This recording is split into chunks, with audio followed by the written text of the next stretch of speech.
Hello, I've just graduated high school and I would like to attend a nice college. However, my grades are in the gutter, so I'm going to have to find a college with a high acceptance rate. Oh boy, it says right here that Evergreen State College accepts 98.9% of students. Let's see what this place is all about. I had never been to a place where staff, faculty, and students cared about education so much. And secondly, cared about each other so much. You know, whether in the classroom or the kind of relationships that faculty members have with each other when they're team teaching. A place where people care about the society that we live in and work hard to change that society for the better. Changing society for the better. Evergreen, here I come. Teachers have got to go, hey, hey, ho, ho. These racist teachers have got to go, hey, hey, ho, ho. These racist teachers have got to go. What they did is they called me a racist, which is ironic because I'm an anti-racist. I've gone out of my way to, first of all, study the question of why racism occurs, and I believe been pretty courageous in fighting against it where I've run into it. Stop giggling and laughing every time we say something. Control it. Try. Well, I heard her say that 11 o'clock in front of Vice President is black, so I know you can do it, Joe. And everyone's acting like they're in danger, and their ideas are in danger, and their minds are in danger. What about our protection right now? George Bridges, yes. It looked like a hostage negotiation. I need some privacy, folks. I'm sorry. Hey, okay. I have claustrophobia. Oh, okay. Oh, we're blocking America. And we endure hate crimes on your campus and we pay to be here. It looked like he had a gun to his head. He was literally a hostage. No, fuck you, George. We don't want to hear a goddamn thing you have to say. You talk so fucking much. No, you shut the fuck up. No. Was the email, was the information in that email factual? Yes or no? No! It's such a bizarro world. Fuck you and fuck the police! Woo! We're getting feisty today. Black power! Black power! Black power! Black power! Black power! Black power! Wow, these people are fucking racist bigots! He's a racist! He's a racist! She's a racist! At least, that's what I would say if I were as oppressed as these students. Although I am kind of brown. I mean, I'm Armenian. Am I white, or am I a person of color? Decide now in the comments below. Evergreen State College in Washington is probably one of the most liberal colleges in one of the most liberal areas in the United States, if not the world. In fact, they're so progressive there that they held a day of absence for white people. In other words, a day without the white students and faculty.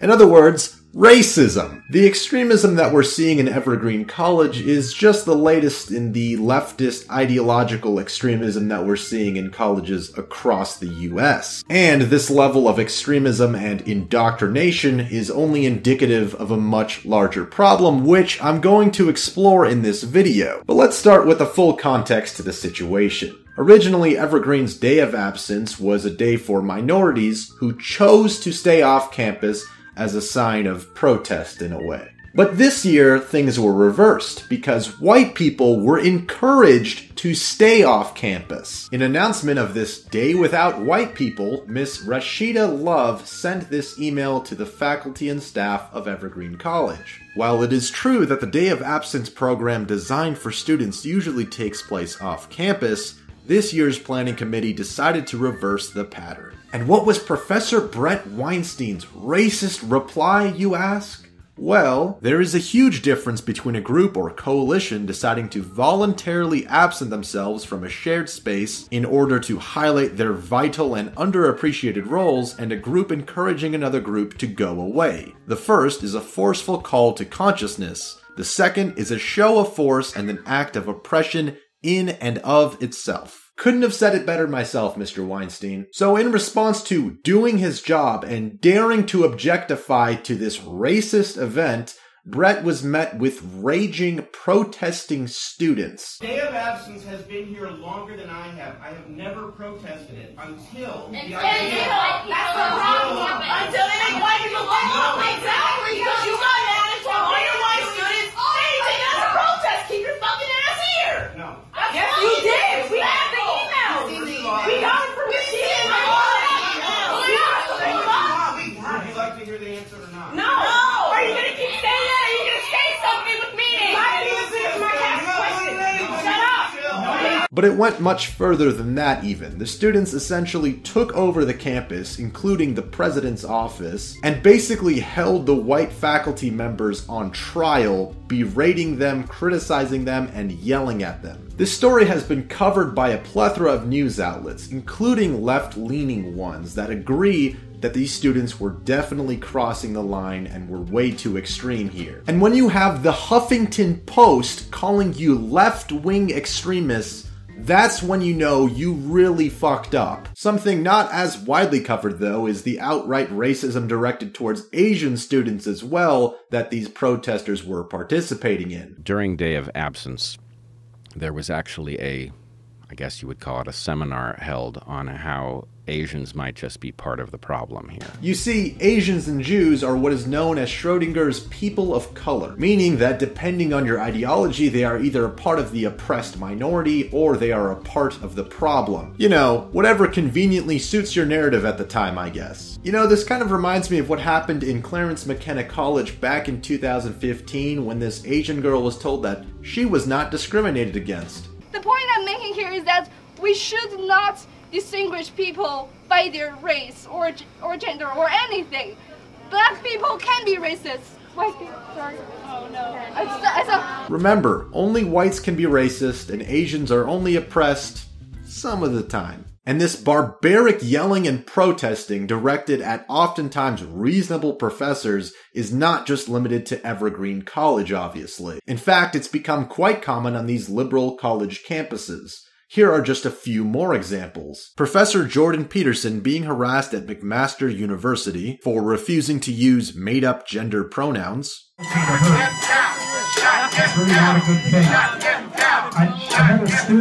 Professor Nicholas Christakis at Yale being shouted at for being okay with culturally appropriated Halloween costumes. Act of violence. We're telling you what it is, and you're saying it's not that. No, hold on. And of course, the frequent riots that occur at Berkeley whenever a speaker with a libertarian or conservative political stance is invited to speak. In the case of Evergreen especially, you could see this extremism eating itself alive because Bret Weinstein is by all accounts a pretty liberal professor, and yet, just by refusing to participate in this racist act, he's been completely vilified by the students. I've seen this on my own college where they essentially try to brainwash and indoctrinate students into their political ideology under the guise of progressivism. That being said, let's delve into the specific clips and footage from the Evergreen protests, because quite frankly, watching these for the first time really got my blood boiling, and it's what inspired me to make this video in the first place. Let me remind y'all, that's how whiteness works. Whiteness is the most violent fucking system to ever breathe. Ah, okay, so whiteness, like white skin color, is now a system. And it's also the most violent one. Okay. It seems to me like you're just attributing whatever you deem as bad in the world as being caused by white skin color. Yeah, pretty sure that's fucking racist. I got to go, hey, hey! Oh, no! He's racist, I got to go, hey, hey! Oh, oh! Hey, hey! Ho, ho! These racist students have got to go! Somebody's talking, you are not listening. In your head, if you're thinking of a response while somebody is talking, that is not listening. So, thinking of a response and challenging someone's beliefs, that's completely unacceptable. No, you have to be a robot and completely conform to the will of these extreme students. Holy fuck, that's some next level backflipping mental gymnastics you've got going on there, my guy. It's not an accident that all of our administration is white. Right. It's not an accident. That shit is systematic as fuck. Yeah, that shit is systematic as fuck. What does that even mean? I'm tired of white people talking about what black and brown people need. You don't know. I'm just trying to respond I'm to the letting you concerns know. you raised. Yeah, you really showed him. You're like the Rosa Parks of your generation. I was Evergreen, and I read that email, and everything that was pretty much described in that email was 100% wrong, and it was. You better just say that you sorry, and yeah, you lied. Because it was some straight up bullshit. Asking you one more time, I'm giving you a chance. Was the information in that email factual? Yes or no? To my knowledge. No, yes or no? Thank you. No, it was not factual. Are you sorry or not? Tell me you're sorry. Yes or no? The answer is no. Tell me what I want to hear now.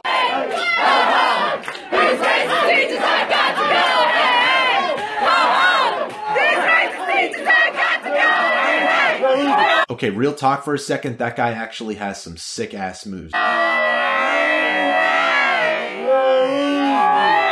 You know what they should do? They should just settle this with a dance-off competition. And you know, white people can't even dance anyways, am I right? So, you know. Why is it all these black women and femmes doing all this emotional labor in this space? These white-ass faculty members need to be holding him and all these people accountable. We don't need to be doing all this.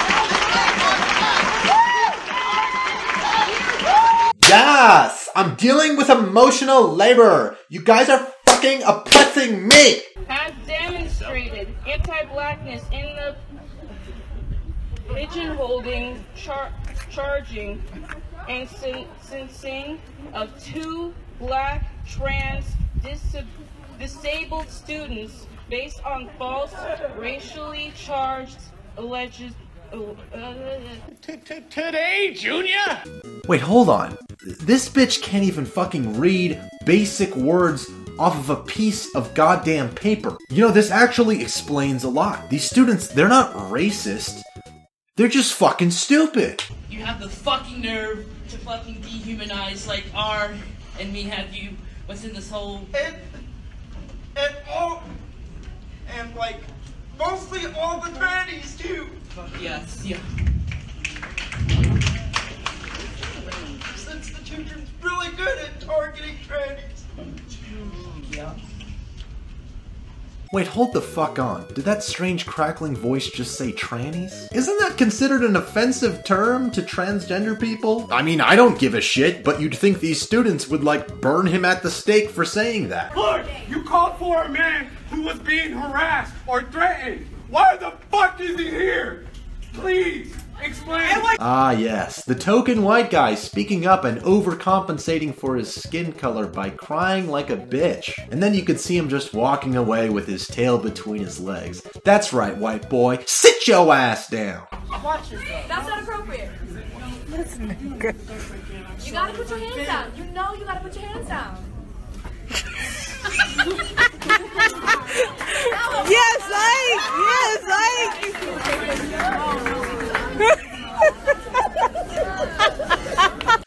Okay, so if you're not sure what's going on here, these students are mad at the president for his arm movements, and this scrawny white kid is showing him where he wants him to put his arms. To his side, like a fucking prison inmate. Now, if you've seen my videos, you know how expressive I tend to be with my hand movements.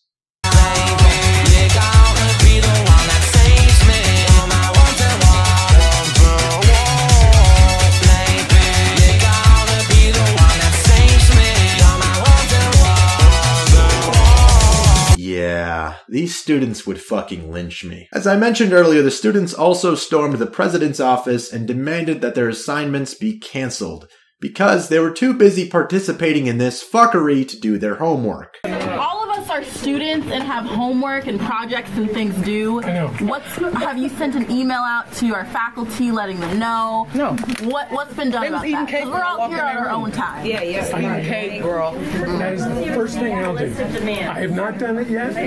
So they need to be told that these assignments won't be done off that. And we don't need to be penalized for that. I don't know the names of all the students here. We'll just send it to all the faculty.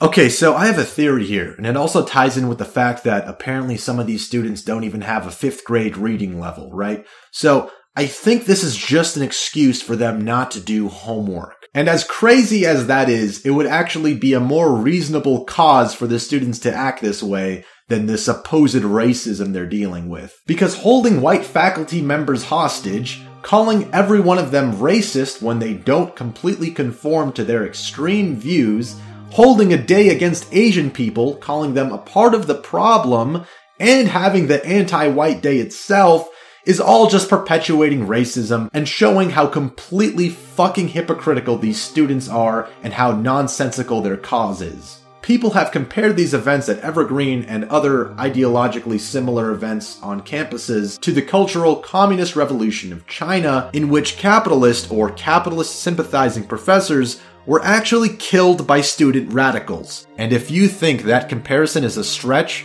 listen to how extreme the students on Evergreen were willing to act. The police called me up on the Wednesday, just after the Tuesday on which I had been challenged in my class, and asked me, "Are you on campus?" And I didn't have class. I said, "No, I'm not on campus." They said, "Don't come to campus." I said, "Why?" And they said, "Because the protesters are searching car to car for what they describe as an individual, and we think it's you. And the college has told us to stand down. We can't protect you." What? To me, all of this just screams recreational outrage, as in, these students don't face any real discrimination or oppression, but they want to victimize themselves to give a cause for outrage. Even when that means targeting, harassing, and vilifying someone as compassionate, intellectual, and reasonable as Bret Weinstein. What really pisses me off as well is the complete lack of backbone everyone but Bret Weinstein had on this campus. The president of this school and the other white staff members seem like complete cowards when they're willing to 100% comply with the demands of these insane students. It's easy for most everyone to look at this Evergreen situation and say, yeah, that's taking things way too far. But once again, this is just a small part of a much larger issue. Regardless of your political stance, it should be obvious that extreme leftist ideology has swept college campuses and is essentially brainwashing these students to be vehemently against free speech, rational discourse, against white people, and ultimately even against their own cause. And all of this extremism only gives grounds for extremism from the right to push back, and then before you know it, we have no more room for reasonable discussion and we're just resorting to violence and barbaric behavior. That is why free speech and civil discourse are so important, and that's why they need to be protected. Or else you devolve into this chaotic mess of students demanding things from people, holding them hostage, and ultimately wanting to silence anyone that disagrees with their extremist fucking views. So when I see things like this absurd Evergreen situation, it makes me want to respond and take a stand, because these are issues and principles that are very important to me. Thanks for watching. This has been Glink, and I'll see you next time. You're fucking white!